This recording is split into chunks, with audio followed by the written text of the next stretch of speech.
Hi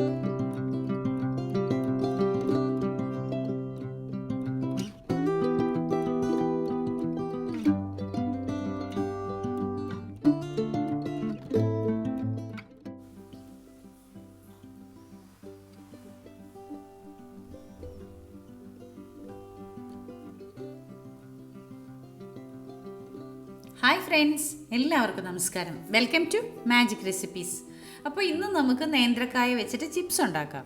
ഞാനിവിടെ 2 നേന്ത്രക്കായാണ് എടുത്തിരിക്കുന്നത്. ഇടത്തരം വണ്ണത്തിൽ മഞ്ഞളും ഉപ്പും ചേർത്ത് കുറച്ച് വെള്ളത്തിലോളം മുക്കി വെച്ചു 10 മിനിറ്റ് നേരം. അതിനുശേഷം അതെടുത്തു നന്നായിട്ട് തുടച്ചെടുക്കാം. ഒരു കോട്ടൺ തുണി വെച്ച് നന്നായി തുടച്ച് മാറ്റാം. ആ വെള്ളം നമുക്ക് കളഞ്ഞേക്കാം.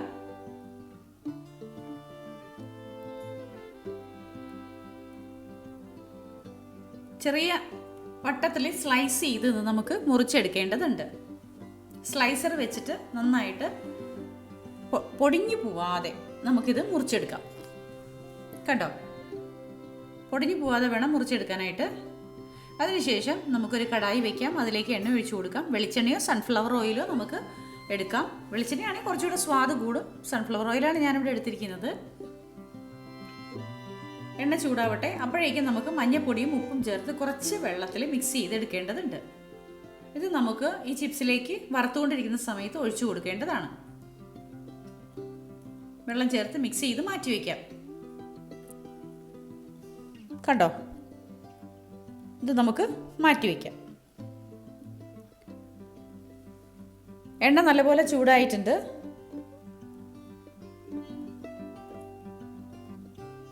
അത്യാവശ്യം നന്നായിട്ട് എണ്ണ ചൂടായി കിട്ടിയിട്ടുണ്ട്.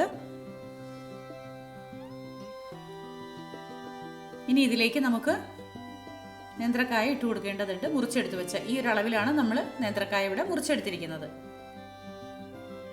എണ്ണ പാകത്തിനായോ എന്ന് നമുക്ക് നോക്കാം. അതിനുവേണ്ടി ചെറിയൊരു കഷ്ണം നമുക്ക് എണ്ണയിലേക്ക് ഇട്ട് കൊടുക്കാം. പാകത്തിന് ചൂട്, നമുക്ക് നേന്ത്രക്കായ വറുത്തെടുക്കാൻ പാകത്തിനുള്ള ചൂട് ആയോ എന്നറിയാൻ വേണ്ടിയിട്ടാണ്. കേട്ടോ, ഇതിങ്ങനെ മേലേക്ക് വറുത്ത് പൊങ്ങി വരികയാണെങ്കിൽ അതിൻ്റെ പാകം അളവിലാണ് നമുക്ക് കിട്ടിയിരിക്കുന്നത്.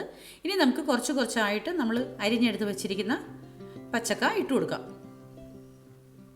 ഒരുമിച്ചിട്ട് കൊടുക്കരുത്, കുറച്ച് കുറച്ചായിട്ടേ ഇടാൻ പാടുള്ളൂ. ഒരുമിച്ചിട്ട് കൊടുത്തിട്ടുണ്ടെങ്കിൽ എണ്ണ തിളച്ച് മേലേക്ക് പൊന്തി വരും. അപ്പോൾ അത് അടുപ്പിലേക്കൊക്കെ തൂവിപ്പോയാൽ കുറച്ച് ബുദ്ധിമുട്ടുണ്ടാക്കും. അപ്പോൾ അതുകൊണ്ട് അതങ്ങനെ ചെയ്യേണ്ട, കുറച്ച് കുറച്ചായിട്ട് ഇട്ട് കൊടുക്കാം.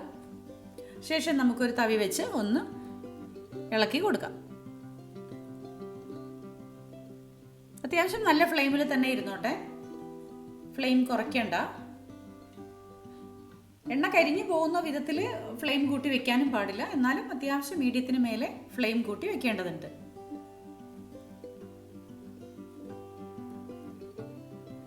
നല്ലപോലെ മൊരിഞ്ഞു വരുന്നുണ്ട്. പതുക്കെ ഒന്ന് ഇളക്കി കൊടുത്തുകൊണ്ടിരിക്കാം.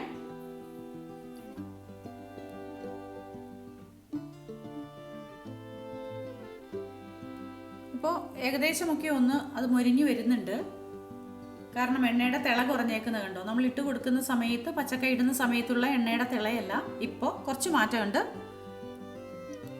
ഇനി ഇത് നമ്മുടെ പാകത്തിന് ചിപ്സായിട്ട് മൊരിഞ്ഞു വരുന്ന സമയമാകുമ്പോഴേക്കും എണ്ണയുടെ തിള ഇങ്ങനെ ശരിക്കും ശമിച്ചു പോകും. അപ്പോൾ ഈ സമയത്ത് നമുക്കൊരു കാര്യം ചെയ്യാം. നമ്മൾ നേരത്തെ മിക്സ് ചെയ്ത് വെച്ചിരിക്കുന്ന ഉപ്പും മഞ്ഞൾപ്പൊടിയും കൂടി ചേർത്ത വെള്ളം ഒന്ന് ഒഴിച്ചു കൊടുക്കേണ്ടതുണ്ട്. അത് നമുക്കൊരു 4-5 ടീസ്പൂണോളം ഒഴിച്ചു കൊടുക്കാം.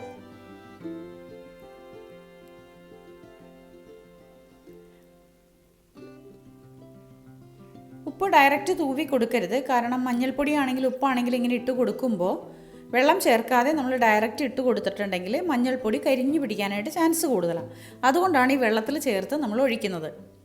പിന്നെ ഒരു കാര്യം പ്രത്യേകം ശ്രദ്ധിക്കുക, നമ്മൾ ഈ പച്ചവെള്ളം എണ്ണയിലേക്കാണ് ഒഴിക്കുന്നത്. അപ്പോൾ അതുകൊണ്ട് അതും ഒന്ന് ശ്രദ്ധിക്കണം. വെള്ളം എണ്ണയിൽ ചേരുമ്പോൾ, തിളച്ചുകൊണ്ടിരിക്കുന്ന എണ്ണയിൽ ചേരുമ്പോൾ ചെറുതായി ഒന്ന് പൊട്ടിത്തെറിക്കും. അപ്പോൾ അതൊന്ന് ശ്രദ്ധിച്ച് വേണം ചെയ്യാനായിട്ട്. ഏകദേശമൊക്കെ നമ്മുടെ ചിപ്സ് ആയിട്ടുണ്ട്. അതിൻ്റെ തിളയെല്ലാം ശമിച്ച് നല്ലപോലെ ഒരു കിലുങ്ങുന്ന ശബ്ദത്തിൽ നമുക്ക് ഈ ചിപ്സ് ഇങ്ങനെ നമ്മൾ മിക്സ് ചെയ്യുമ്പോൾ നമുക്ക് കേൾക്കാൻ പറ്റും. അതാണ് അതിൻ്റെ ഒരു പാകം. കേട്ടോ, ഇനിയിപ്പോൾ നമുക്കിത് ഒരു അരിപ്പക്കയിലേക്ക് കോരിയെടുത്ത് മാറ്റാം.